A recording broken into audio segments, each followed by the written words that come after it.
دا چند ویکھا کدی میں دو جہانہ دا چند ویکھا کدی اودی چمک کدی ایدی چمک کدی اودی دمک کدی ایدی دمک کدی اودے نظر کدی ایدے نظر آپ فرمانے واللہ باللہ تاللہ میں نے اللہ دی قسم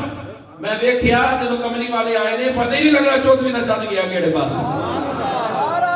تکبیر نعرہ رسالت یا رسول اللہ عظمت و شان مصطفیٰ زندہ باد آستانہ علیہ حضرت کہنے والا شریف زندہ باد اور جس نے بھی حضور کو ویکھیا نا وہ بھی دیوانہ ہو گیا جس نے نہیں ویکھیا وہ بھی دیوانہ ہو گیا جس نے ویکھیا جس شاعر نے ویکھیا اپنی عقیدت کے مطابق انہاں چند شعر حضور دی نظر کیتا ہے اور حضور دی عقیدت واسطے شعر لکھے پیر میرا شاہ صاحب نے جدو ویکھیا اور پیر میرا شاہ صاحب دا کلام ایسا ہے پڑھن ویلے اس طرح لگتا ہے کہ بالکل پیر میرا شاہ صاحب نے سامنے حضور کو بٹھا کے شعر پڑھے بے شک حسن و جمال سامنے رکھ کے آپ فرماتے ہیں مکھ چند بدر شاہ شانی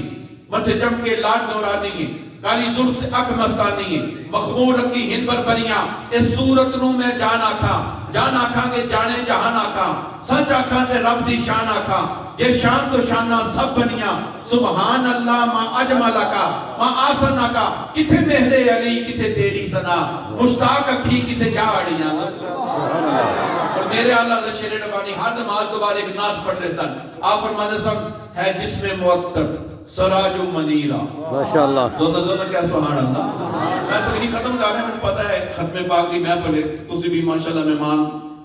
تشریف لے آئے اور کہ سلانہ میں ختم پاک دی محفل ہے بس اشعار مکمل کر کے انشاءاللہ ختم پاک انشاءاللہ ہوئے گا تو میں عرض کروں گا اعلیٰ حضرت شیر ربانی رحمۃ اللہ علیہ ہر نماز تو بعد یہ شعر پڑھتے سن ہے جسم معطر سراج و منیرہ ہے شان میں جن کے ذکرن کثیرہ سبحان اللہ آپ فرمائے ہے جسم معطر سراج و منیرہ ہے شان میں جن کے ذکرن کثیرہ اللہ نے ہماری ہدایت کو بنا کر محمد صلی اللہ علیہ وسلم کو بھیجا سراج و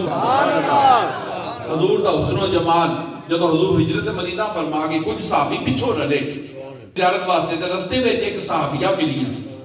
اس مائی نو پوچھن لگے حضور دا حسن دیکھے ہی کیویں نے حضور سنیا بڑی سونے نے کہنے لگی میں حضور نو نہیں تک سکی میں جدوں پردے وچوں باہر چہرہ کڈیا نا تے حضور دا رخ مبارک اگے سی میری فوراً نظر جڑی ہے کملی والے دی انگلیاں تے پئی قدمین شریفین دے اتے میری نظر پئی اور میں اتنے خوبصورت انگلیاں کسی انسان دیا نہیں دیکھی ہیں جنہیاں سونیاں انگلیاں تے کسی شاعر نے اسی بات اشارہ کیتا وہ کہتا قدموں میں جبی کو رہنے دو چہرے کا تصور مشکل ہے جب جان سے بڑھ کر ایڑی ہے رخسار کا عالم کیا ہوگا یہ حال ہے خدمتگاروں کا سرکار کا عالم کیا ہوگا سبحان اللہ حضور نے جن نے تکیہ ہے حضور دا ہی ہو کے رہ گیا اللہ سانو بھی نبی پاک دی زیارت تو مستفیض ہوندی اللہ توفیق عنایت فرمائے